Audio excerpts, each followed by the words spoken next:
Well, cheat you on need your to have spouse. you need to have a 6.5-foot penis, right? I don't judge ideas by their viability. Commonwealth, Commonwealth, the former empire, now Commonwealth. Is it relevant? Probably not, but why not give this part a shot? Stay tuned, here comes Uncommonwealth, the podcast. Live from the quarantine studios, we have Adam Mueller, Katherine Rowlandson, Jimmy HVD, and Piers Morton. This is the Uncommonwealth podcast, and we will not be silenced. We will not. Very enthusiastic, Piers. That was inspiring. Hey. Uncommonwealth. Canadians are just better at being in quarantine. It just comes more naturally to us, and I was wondering if any of you had any guesses as to why. Do you have a lower population density? Has that got to do with it? Your towns are just more... That's one of the reasons. That's one of the reasons. I think we're used to being far away from each other and waving from a distance. So really, it's not that different than it always has been, you know?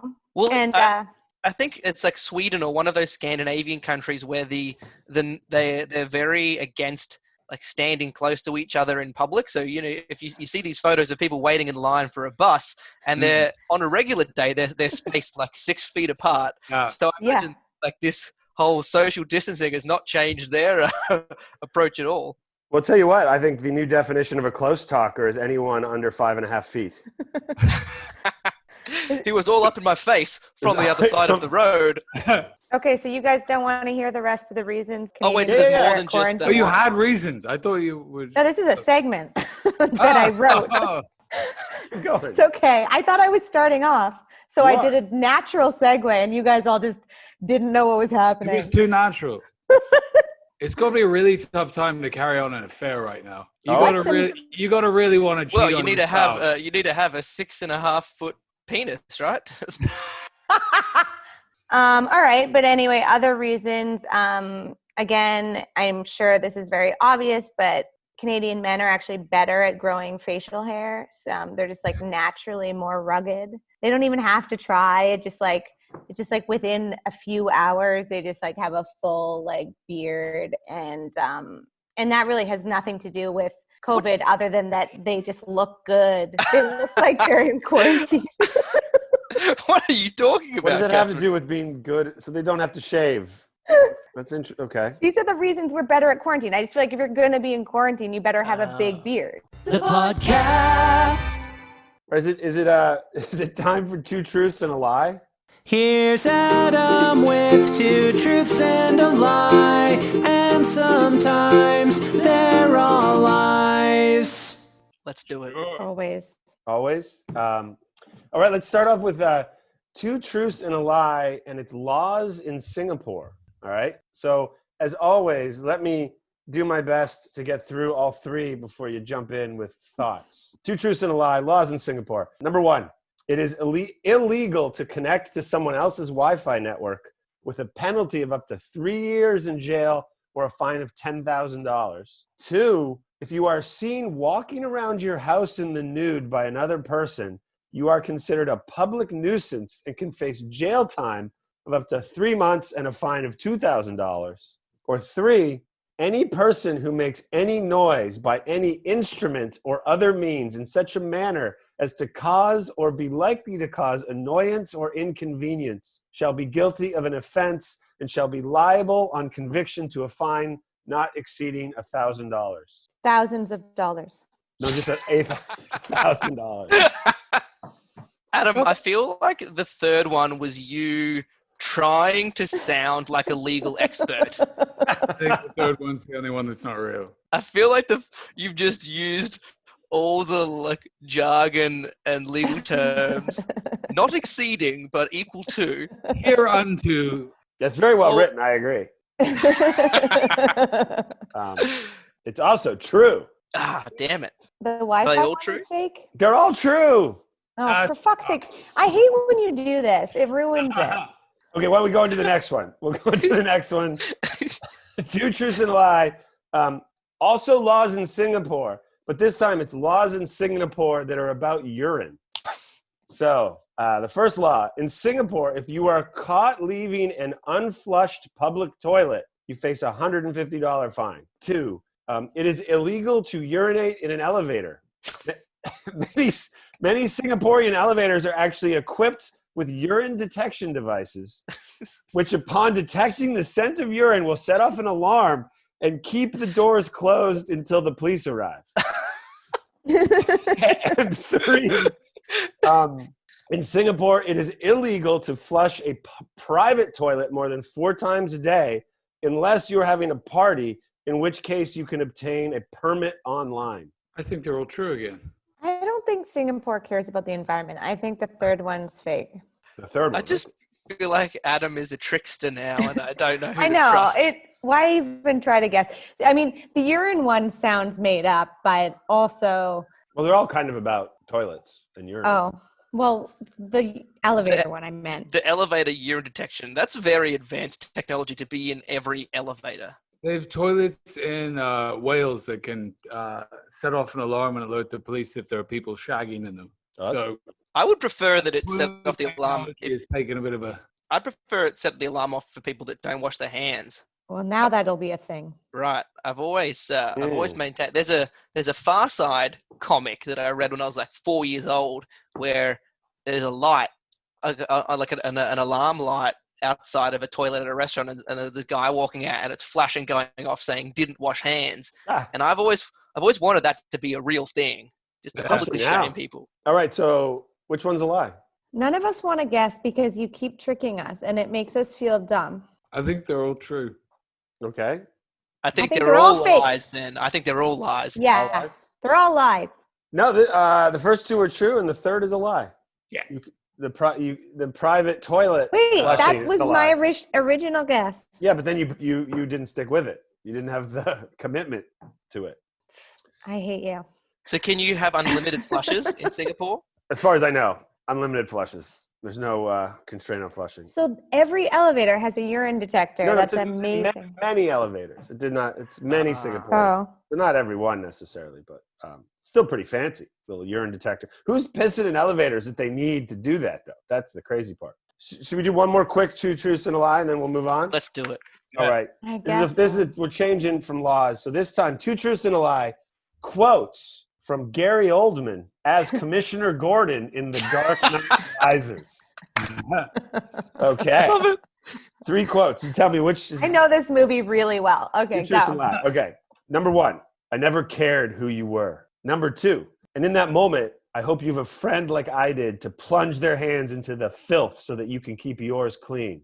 And quote 3, I think your costume should have nipples.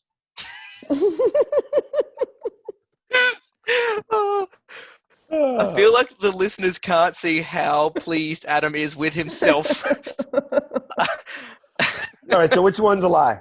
Well, I feel like the reference to George Clooney's bat suit with nipples, one of the greatest Batman films of all time. That Batman and Robin. It was amazing with Arnold Schwarzenegger as Mr. Freeze. Oh, such a waste of a good cast, wasn't it? Yeah, that was a horrendous film.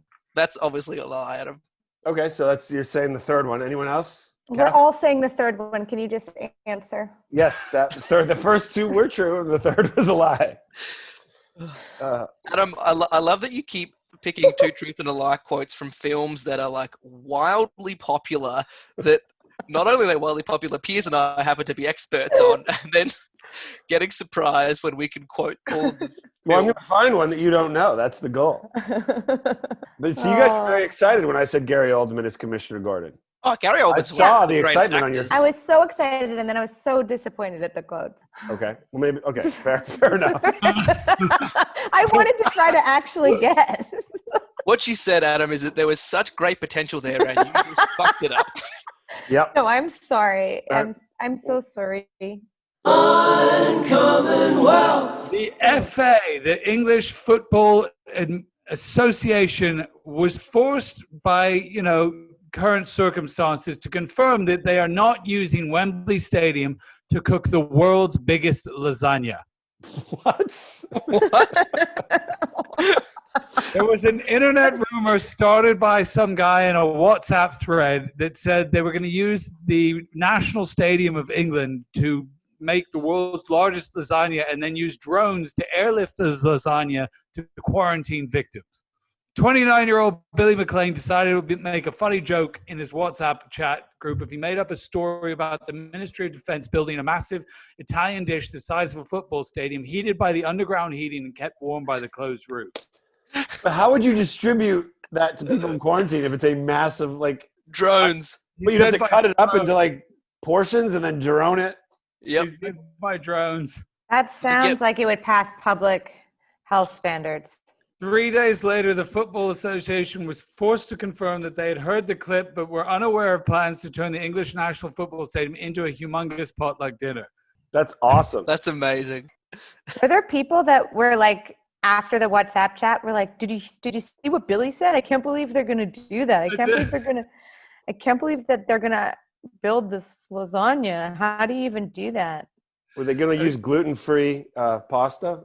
Oh, that was the media rice debate that followed. It was It's a lot of gluten. Like which was it? Billy's grandma that's got a recipe or something? vegan cheese. You know, it was all caused a lot of arguments. That's amazing. What a great idea, though. Obviously not viable, but I don't judge ideas by their viability. Well, wait a second. I don't know the stadium. Is it possible to have done it? Like, if they wanted to now as like a publicity stunt, could they make a lasagna the size of the football pitch? How hot can you heat those heated floors? I don't know. Maybe. Well, also, can you make lasagna sheets that big? That's like no, how I think broken. because it doesn't count if you're just doing lots of if you just putting a puzzle together. Yeah. No, that doesn't count. That's just lots of lasagnas side by side. Little lasagna side by side, right? It would take like thousands of lasagna sheets. I don't know how many, but A metric ton. Have you ever been to a party where someone orders like the 12-foot-long sub sandwich? Yes. It shows up and then they like cut it up. And it's never good. Like you get a little piece of it and it's always just all bread. Right. It's like hardly any. If they just ordered 20 subs, it would have been so much better. Yeah. But it's like this impressive thing when they carry this thing. Well, have you see some of these like world records, like the biggest cookie ever baked? Because there is one for like, the biggest pizza. And you look at it and you're like, that piece in the center of the pizza, like you're not going to eat a 7-meter long slice. So whoever's scooping up the goo in the center is going to have a rough. You'd have to do like a square pizza probably. That'd be better. My buddies and I once tried to eat the world's largest commercially available hamburger. And the real trick is that it just gets cold after 10 minutes and you're eating disgusting cold hamburger. Yeah. Like Piers, where and when was this? It's in New Jersey at a place called the Clinton Station Diner. They built like a special oven. It's like a 40-minute drive from the city. How big is the burger? I think it was 50 pounds. How many of you were trying to eat it? The 5 of you get 3 hours to eat it. But it's cold in 10 minutes? It's cold in like 10 minutes. What do they do after 5 hours?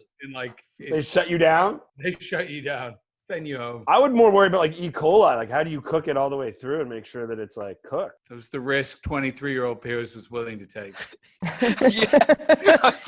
I feel like the clientele going in for this challenge aren't necessarily focused on the E. coli risks.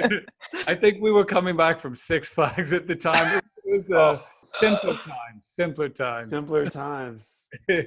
Coming back from Six Well, that's Flags. all those challenges. I feel that if you eat the 2.5 pound chicken palm in under 20 minutes, you get it for free or whatever. All those challenges, if you do it successfully, you just feel incredibly ill for the rest of the day. Yeah. Have you seen that movie with John Candy and Dan Aykroyd, The Great Outdoors? No. When he has to eat like the 96-ounce steak or something. Yeah. He eats it all, and then it's John Candy, so he just looks. He's sweating. He's gross. Yeah. And the guy comes over and he's eating it, and he looks down at his plate and he says something like, and the waiter says, "Well, you haven't finished." And he goes, "What are you talking about? There's nothing left but fat and gristle." And the waiter's like, "Yep, you got to eat the whole." And then I think it cuts to him outside, just like can't even walk straight. But they all got the tea. I think it's like 90s, the 96er. Is that what it was? Great movie, The Great Outdoors. Oh, great film. If you haven't seen it, now's the time. I've watched I've watched everything that's new that I wanted to watch, and I'm now watching Jerry Maguire, crap like that. Wasn't that long ago when like Disney Plus came out and people were like, why do we have all these streaming services? There's just too much. Yeah. But now it's like, thank God. Do you see that they've told Netflix to slow down because it's they're worried it's going to crash the internet? They've told them to lower their bit rate. So Really? the quality of our streaming, the clarity of it's going to go down so that they don't overload the internet. In some countries, I think it was maybe Germany, they only have like SD now. Like they had to get rid of the HD because it was overloading the internet. Can you imagine trying to watch your favorite show like not in HD? Imagine porn in SD. Oh, you can't see the scars. We live through. Did you just, Adam? Did you say you can't see the scars? Yeah. I didn't. That line. The bruises or the scars. Can't See the Scars, name of the episode for sure. I almost missed that. Adam, you sick man, but very funny. Oh boy. The podcast. I forgot I had a segment called Catherine's Dumb Questions. Yeah, we need to bring Catherine's Dumb Questions back. That's a fun segment. I know. And we've also got a jingle for it. Katherine has some questions. They might be smart, or they might be dumb.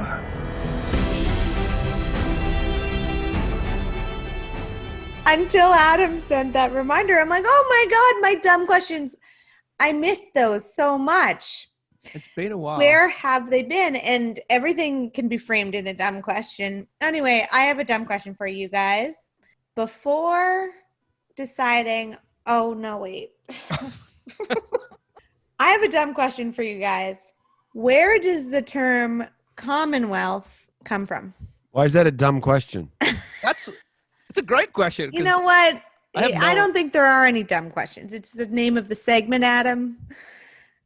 By the tone, it's like you think what I just said was a dumb question. Which then means there are such things as dumb questions. Yes, you're right. Which Your means question was we're caught in a loop. Okay. That's the old paradox of dumb questions. A commonwealth is a traditional term for a political community or group founded for the common good. So it's also synonymous with republic. And it actually is a loose translation of the Latin res publica, which is republic. And it comes from the old definition of the meaning of wealth, which was, I don't know why I'm laughing. Are you going to give us that in Latin as well? Wealth was public welfare or general good or advantage. And that's where Commonwealth came from. It was like talking about the well-being, common well-being. See? Okay. The well-being of everybody. Yeah. Well, some states are actually commonwealths, right? In the U.S. Exactly. That's just because they use that word in their state constitutions. New Mexico. Really? No, I'm guessing. Oh. But if I got it right, I would have pretended that I knew that. No. But 3 of the countries that are commonwealths, because it's not Canada, because we know Canada is a dominion, are Australia. Did you know that, Jimmy? Wait, what do you mean? Australia is a Commonwealth? Yes. It's not just a member of the Commonwealth of Nations. It's the Commonwealth you're saying of it's a Australia. Commonwealth, and it's the Commonwealth of Australia, and it's part of the Commonwealth. Yes, the Commonwealth of Australia like a shadow within a shadow. Is the official name of the country. All right. So yeah, your official name of your country is the Commonwealth of Australia. I don't know if you knew that. The 2 other countries that are commonwealths are the Bahamas and Dominica. Okay, there's no practical issue thing about being a commonwealth. It's just a word. But I'm not even don't start talking shitting about on Australia like that. I'm not even talking about the Commonwealth of Nations. It's like no, I know, like but if you call like a country that's called the Commonwealth versus a dominion versus a republic, it's just matter. the word. It's just the word they picked. It's not. Yeah, haven't you heard Shakespeare's famous quote, "A Commonwealth by any other name"? England. Nice try, Jimmy. Oh, interesting. I don't think it was. Was it? No. I don't think it was. So originally, the kingdom, England was known as the Kingdom of England until around 1660. And then it became the Commonwealth of England. And then they tried to join with the Kingdom of Scotland, and that is known by historians as the Protectorate. But in a British context, that grouping of places is still known as the Old Commonwealth. I thought that, Katherine, that's the Union of the Crowns, right? In like the early, that's when the Scottish king. Oh, okay. This has been as interesting as I thought it would be. But how can we keep saying Commonwealth without really understanding the term? You know, I feel like we say things all the time that we have no idea what they mean. I mean, every time Jimmy talks about an animal, he doesn't know what he's talking about. No way. Oh, I use the word photosynthesis 17 times a day, and I assume most of it is used incorrectly. But Uncommonwealth. My vote for the MVP is Adam for the creativity and just the pure pride in his work when Adam comes up with such an obvious lie. You make it happen. So your MVP vote from me. Yeah, same. My vote is also for Adam because I critiqued him, but actually I am going to think about getting locked in an elevator. Well, I'll vote for myself so that it's unanimous. Like the Empire, we're almost done. We hope that you've had lots of fun. Was it relevant? Probably not. But thanks for giving this part a shot. Stay tuned for the end of Uncommonwealth, the podcast. Stay tuned for Uncommon Takes. I think Jimmy wants to talk about... He got really excited. Did you see how excited he got? Oh, I saw. I just ignored it for a second. Uncommon Takes. But have you guys, speaking about recording these meetings, have you seen, it was one of these like videos that went viral of like a big work meeting on Zoom, and there's like 15 people on the thing, and this one woman, she's like walking around her apartment holding her laptop obviously, and she like walks into the bathroom, puts it down, and then just like drops her back, sits on the toilet, starts going, and everyone else is like, ooh, and then she realizes and like freaks out and closes it. It's pretty funny. There were like 30 people on that. Oh my God. Oh, the poor lady. Uncommon Takes. This is going great. I'm so good at this. Uncommonwealth, the podcast.